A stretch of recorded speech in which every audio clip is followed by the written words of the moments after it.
everybody, for those of you who don't know me, to introduce myself, I'm Caitlin, otherwise known as the Compatibility Coach, and I work with people, I'm going to say 80% women, who want to change how love feels and create happy, healthy relationships with themselves and others. So what I want to talk to you about today is a subject that's very close to my heart, and we'll touch upon anxious attachment, and we'll touch upon any kind of insecurities we might have, and we'll touch upon a little bit around what we tend to do in the dating process.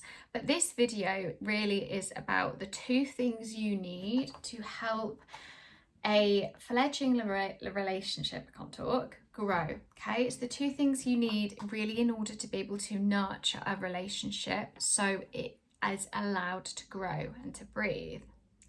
So the pattern I usually see with clients is within half of the journey, let's say, of working together, they are doing the inner work, they're really calm. We've talked a lot about insecurities, we've talked a lot about what's keeping them stuck, what their patterns are, what their blind spots are. We've done a lot of work on confidence, on kind of the dating strategy, on healing and releasing the past, all of that really lovely stuff. And then, so we've almost done the theory, right? Done the theory, done the inner bit. And then the second part comes where actually we start to put it into practice. We start to look at dating. And sometimes with a few clients, what happens is suddenly everything just goes out the window.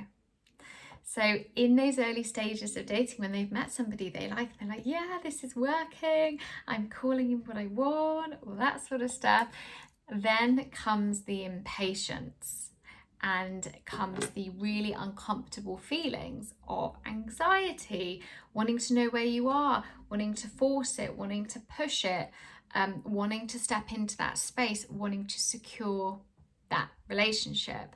And sometimes that can come from perhaps, the fear of abandonment gets dialed back up. And kind of the fear of rejection gets dialed back up, and the anxious attachment tendencies gets dialed back up, which is okay, that's completely normal, but it means we start to pressurize the relationship. We demand kind of on day 3 where it's going. We want to know the outcome of it. It can be very comfortable to step into an environment where you don't know what the end result is going to be. You don't know whether they're going to be somebody you spend your life with, or you have a few dates with, or you're with them for sort of 6 months. So we tend to really, really rush the beginning bit, and we rush the process. And what happens sometimes, even if it's not conscious, we will put a lot on someone.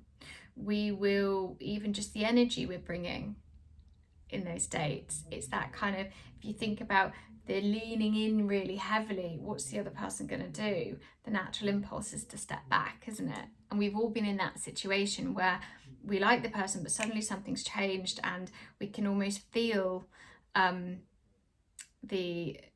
not going to say desperation because that's a horrible word, but it almost feels suffocating sometimes, doesn't it? Even if you're super secure, and God knows if you've got slightly avoidant attachment tendencies, but you tend to actually be like, okay, I think this is going a little bit quickly for me.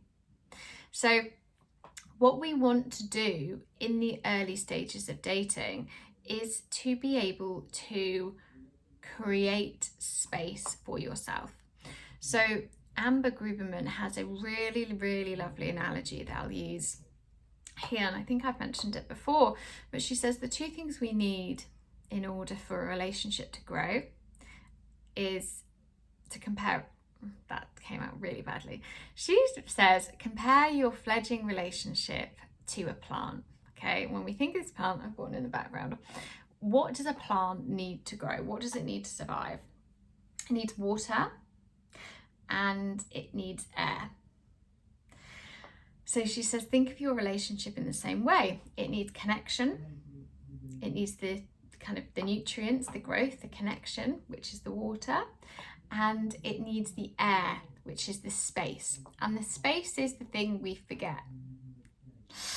So I really, really want to encourage you, when you are in that dating and you can feel yourself wanting to rush, you can feel yourself getting impatient, you can feel yourself wanting to be like, do you like me? Where's this going?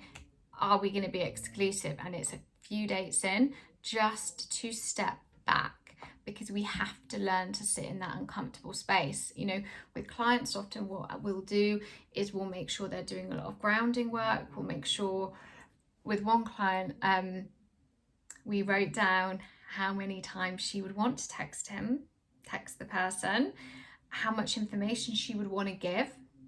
And then we looked actually about how we could scale that back, because she was really enjoying getting to know him, but she wanted to give everything in order to try and push it forward.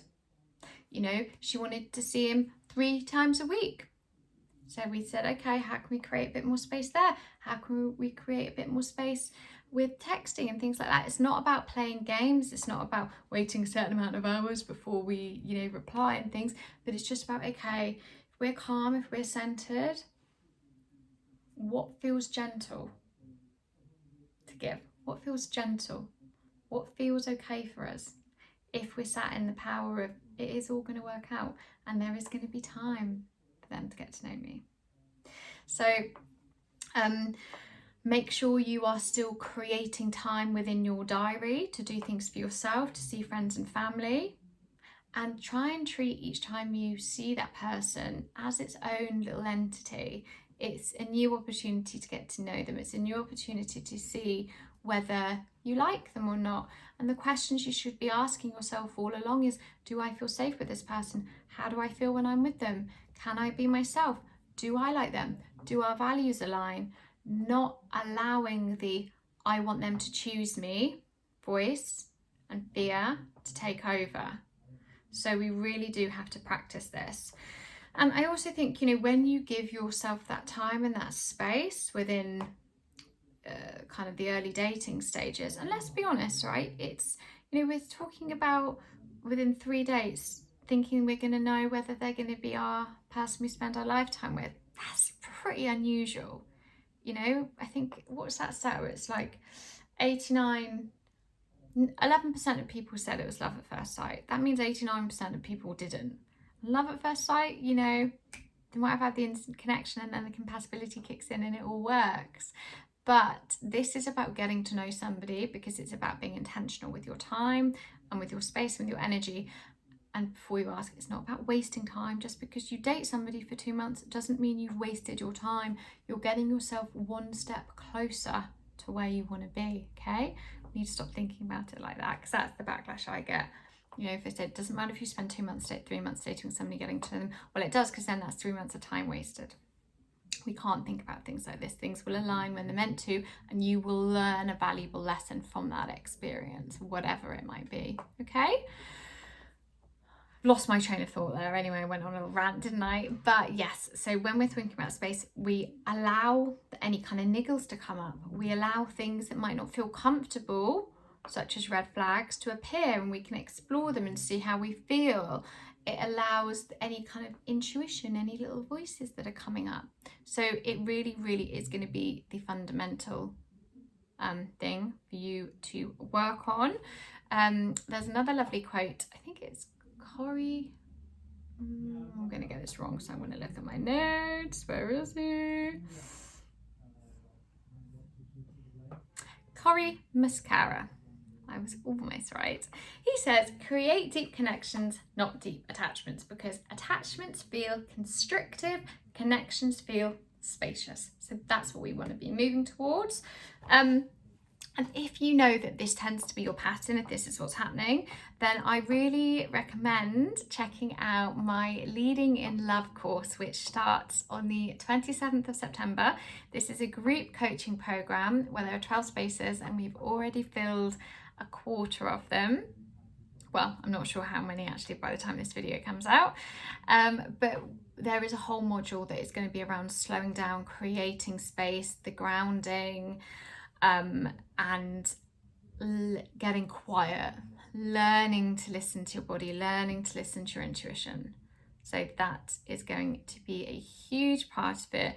as well as having the confidence to set boundaries, looking at past patterning, healing and releasing the past, working on the confidence, as well as putting a dating and love action plan into place. So there is going to be so much in there, but I will link the course in the notes. And as always, please do go check out my website, which is www.thecompatibilitycoach.co.uk, and I will speak to you guys soon.